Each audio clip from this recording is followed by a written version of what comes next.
Deus é especialista em fazer o quê? A diferença. Por que na casa de um há vida e na casa de outro morte? Porque na casa de um há prosperidade e na casa do outro há miséria. Na casa de uns tem pão com fartura, enquanto na casa de outros tem faltado até o pão. Muito bem. Antes da gente continuar, se nós pegarmos a palavra de Deus, vamos ter vários exemplos de pessoas que tiveram a mesma chance, a mesma oportunidade diante de Deus. E essas pessoas decidiram desprezar. De repente, na cabeça delas, elas não estavam fazendo nada demais. Porque, como diz o ditado, de boas intenções, o inferno está cheio. Mas quando elas desobedeceram, desconsideraram, desprezaram, fizeram pouco caso ou simplesmente ficaram indiferentes, elas revelaram a Deus que aquilo que Deus pediu para elas, seja o que for, ou aquilo que Deus propôs para elas, seja o que for, elas deixaram claro que para elas não tem significado algum. Veja que a bênção da primogenitura era de Jacó? Era de quem? De Esaú. Mas veja que Esaú, ele não apenas foi enganado, ele desprezou. Simplesmente ele trocou a bênção de primogenitura por um prato de comida.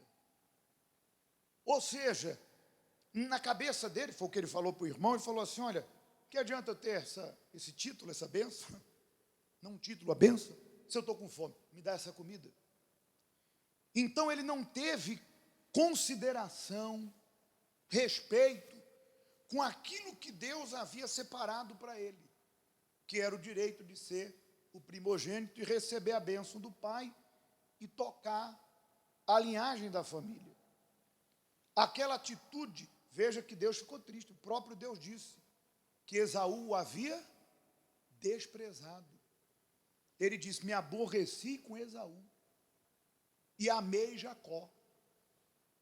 Então, Deus não faz acepção de pessoa, porque para Deus não importa se é pobre, se é rico, se tem cultura, se é formado ou iletrado, se é branco ou negro. Deus quer saber o que está dentro da pessoa, porque Deus exalta o humilde, mas ele resiste àquele que é orgulhoso, soberbo. Então nós vamos ver na Bíblia diversos casos de pessoas que abraçaram sua oportunidade. Veja o ladrão na cruz, eram dois. Um abraçou, estamos falando de salvação, no caso deles. Um abraçou, se arrependeu, confessou e pediu. O outro estava nem aí, ainda se achava o dono da razão e do direito, a ponto de dizer: se és o filho de Deus, então sai daí e me tira também. Então, um foi para o paraíso, porque foi cauteloso, humilde, confessou, e o outro condenado. Imagine, diante do mesmo Deus. E não falta exemplos no texto sagrado de homens e mulheres que tiveram a mesma oportunidade. Por exemplo, Abel e Caim. Abel foi lá, pegou o mais excelente do rebanho, o melhor. Ele escolheu o melhor, ele viu o que era melhor e falou: poxa, isso aqui é para Deus, eu vou fazer o meu melhor. Já o irmão não foi cauteloso, pegou e deu o fruto da lavoura, mas não fez o melhor, porque Deus não aceitou. A Bíblia diz que Deus não se agradou nem dele, tampouco do que ele deu. E ele ficou chateado, com raiva, aborrecido, que é o que acontece quando a pessoa está trabalhando na força do braço. Quando a pessoa está tendo a oportunidade de fazer uma aliança com Deus, mas ela é teimosa, ela é cabeça dura. Lembra de Jonas?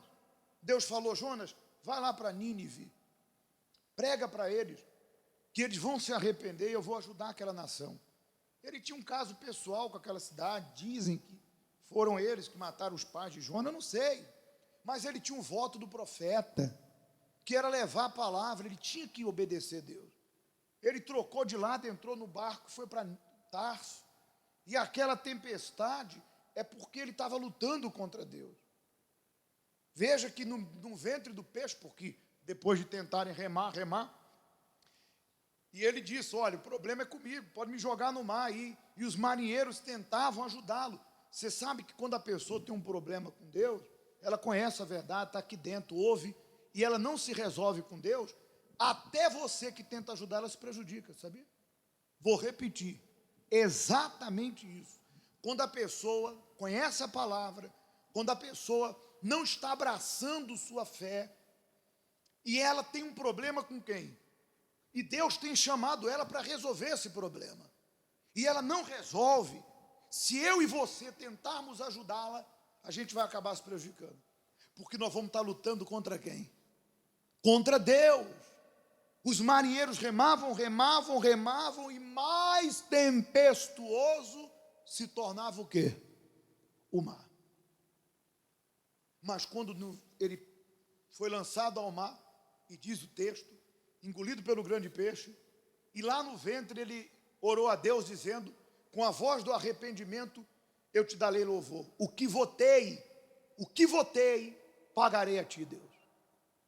E o peixe vomitou Jonas, esse pregou e aquela nação se converteu. Então ele resolveu o problema de Deus, falou com o peixe. Está lá escrito um detalhe, Deus falou com o peixe. Então, quando a pessoa resolve o problema dela com Deus, ela considera, ela respeita, então Deus vai conduzi-la à prosperidade. Agora, quem é Deus? Ninguém vê. Como que eu posso demonstrar essa reverência? Como que eu posso demonstrar esse temor, esse respeito? Através da fé na palavra dele, através da fé no altar dele. Porque como eu não vejo Deus, eu me relaciono com Deus obedecendo. Eu me relaciono sendo fiel nos meus dízimos, orando, buscando a direção na palavra. Eu me relaciono com Deus jejuando. Eu me relaciono com Deus obedecendo a voz dele. Ali naquela atitude, Deus vê, olha quanto ele me ama. Você observa do que a jovem senhora disse no testemunho, falando do que eu ia comentar. Ela disse, tem coisas que eu nem peço, e Deus já faz.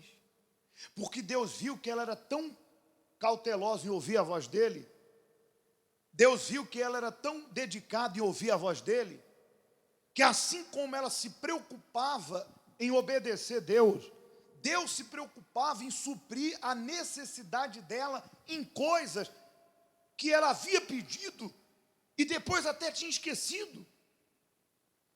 Porque Deus me trata da mesma maneira que eu o trato. Muito bem, para a gente continuar e entender melhor. Veja a diferença, vamos à palestra. A arca do Senhor ficou na casa de Abinadab por mais de 20 anos e não fez diferença nenhuma. Mas sua primeira tentativa de transportar a arca foi um desastre. Inclusive acabou resultando na morte de Uza, um dos filhos de Abinadab. Quando chegaram à eira de Nacon, estendeu Uza a mão à arca de Deus e a segurou porque os bois tropeçaram.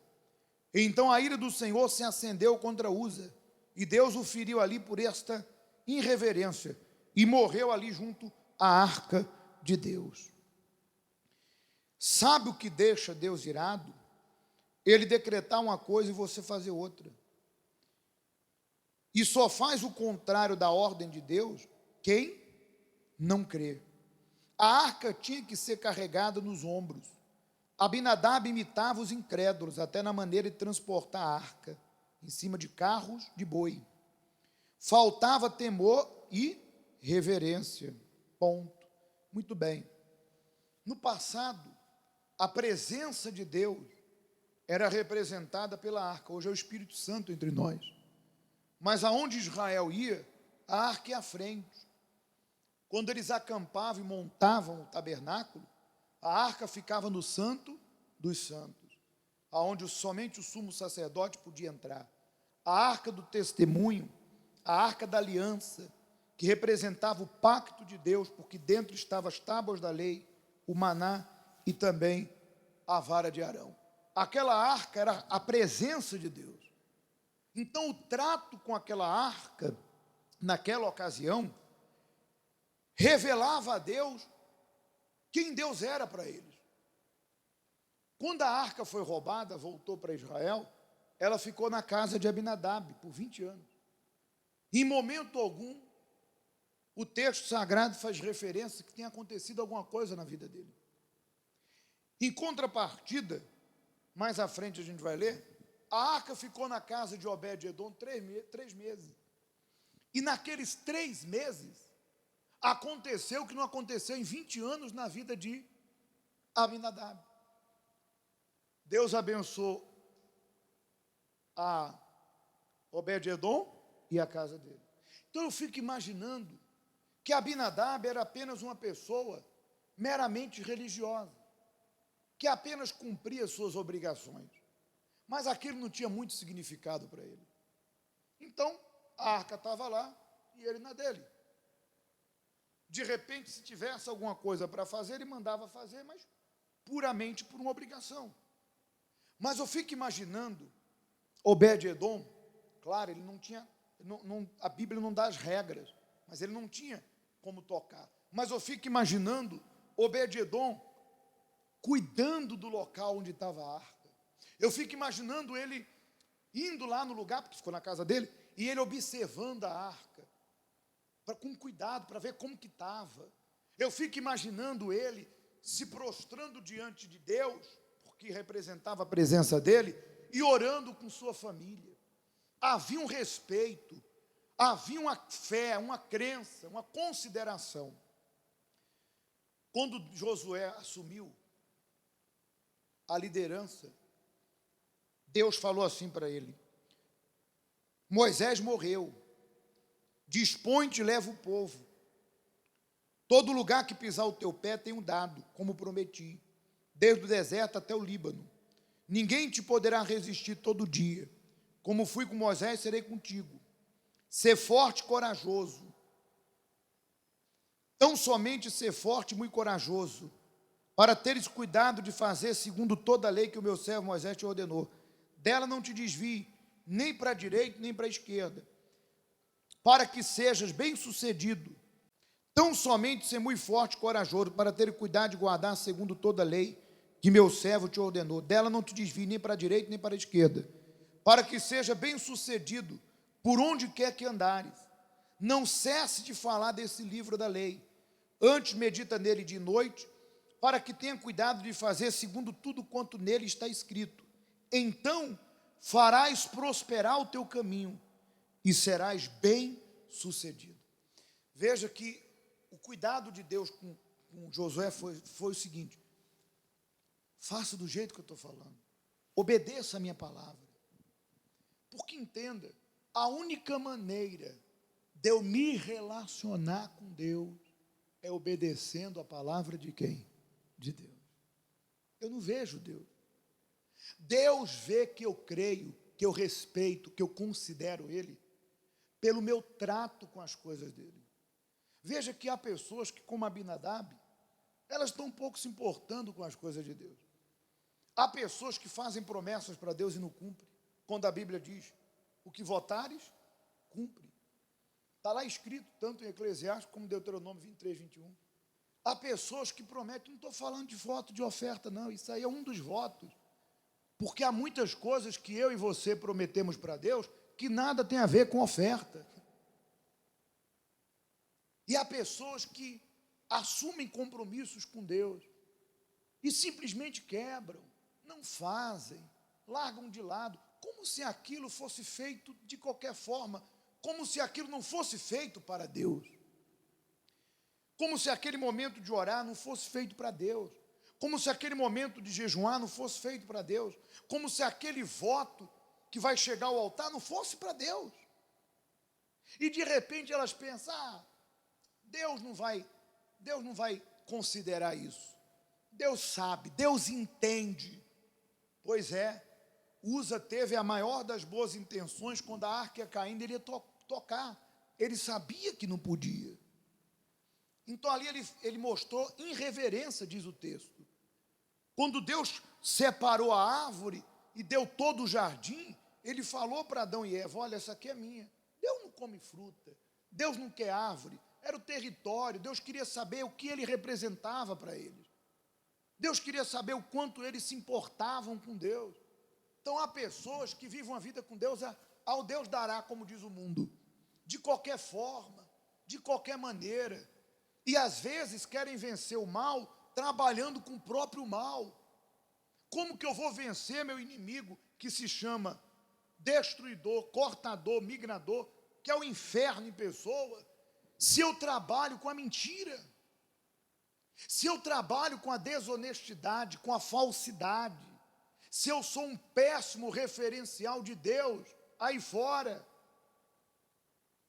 Filho meu, disse Deus, ouve as minhas palavras para eu te defender do inimigo. Como é que Deus vai dar as caras por mim, se eu sou uma pessoa que trabalho com a arma do mal?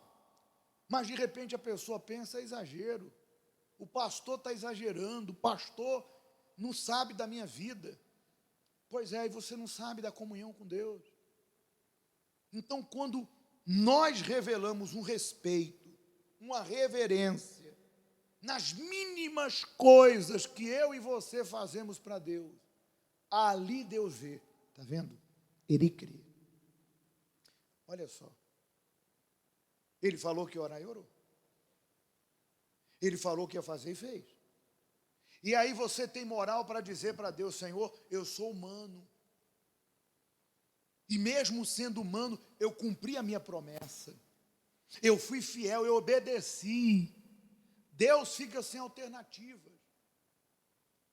E é isso que Deus quer. Deus está à procura de homens e mulheres que tenham reverência no trato com as coisas de quem? De Deus. Seja essa com altar, votos, propósitos, seja na tua comunhão, no teu relacionamento com quem? Com Deus. Seja no teu trato lá fora com o próximo, que vai mostrar um bom testemunho ou um mau testemunho. Para a gente concluir, aí continua e diz assim, por outro lado, Obed-edom foi grandemente abençoado durante os 3 meses em que ele abrigou a arca do Senhor. Exatamente isso motivou o rei Davi a novamente se empenhar em levar a arca a Jerusalém. E o texto bíblico diz, ficou a arca do Senhor em casa de Obed-edom, o genteu, 3 meses, e abençoou o Senhor Obed-edom e toda a sua casa. Então avisaram a Davi, dizendo, o Senhor abençoa a casa de Obed-edom, e tudo quanto tem, por amor da arca de Deus. Foi, pois, Davi, com alegria, fez subir a arca de Deus da casa de Obed-edom à cidade de Davi. Sucedeu que, quando os que levavam a arca do Senhor tinham dado 6 passos, sacrificavam ele bois e carneiros cevados. Respeito, temor. A forma que Davi usou para transportar a arca mostrou o preparo e o temor para com Deus. A cada 6 passos, Davi parava e sacrificava a quem? Então, isso é muito pessoal, é muito particular. Veja que tem pessoas que elas querem glorificar a Deus, elas querem prosperar para glorificar a quem? Elas não querem se exibir, porque tem um carro bonito, um carro melhor, compraram isso, aquilo. Infelizmente, tem gente que tem mentalidade pobre ainda. Tem gente que, infelizmente, a mentalidade dela é pobre. Então ela usa as conquistas para tentar se aparecer, para tentar mostrar que é alguma coisa, para tentar mostrar que ela é a pessoa. A pessoa que se libertou da mentalidade pobre, dentro dela ela pensa o seguinte, eu quero conquistar para a glória do meu Deus, para que eu possa fazer mais para a obra do meu Deus e para que o meu testemunho tape a boca do diabo. Mas ela não põe o coração nas coisas, ela entende que tudo nessa vida passa. O mais importante é a aliança dela com quem? Com Deus. Até porque, quando eu tenho aliança com Deus, até naquilo que o dinheiro não pode resolver, Deus vai dar as caras por mim. Então, nessa noite, você, comerciante, desempregado, empresário, microempresário, Se você quer sucesso, considere, respeite a Deus. Se você fez um voto, se você recebeu uma direção de Deus, se Deus está a falar consigo, se Ele te pediu algo, se Ele está te mostrando um caminho, vai. Ainda que pareça aos olhos humanos loucura, mas se Deus vê que você está crendo e obedecendo, Ele vai honrar a sua fé. Graças a Deus. Amém?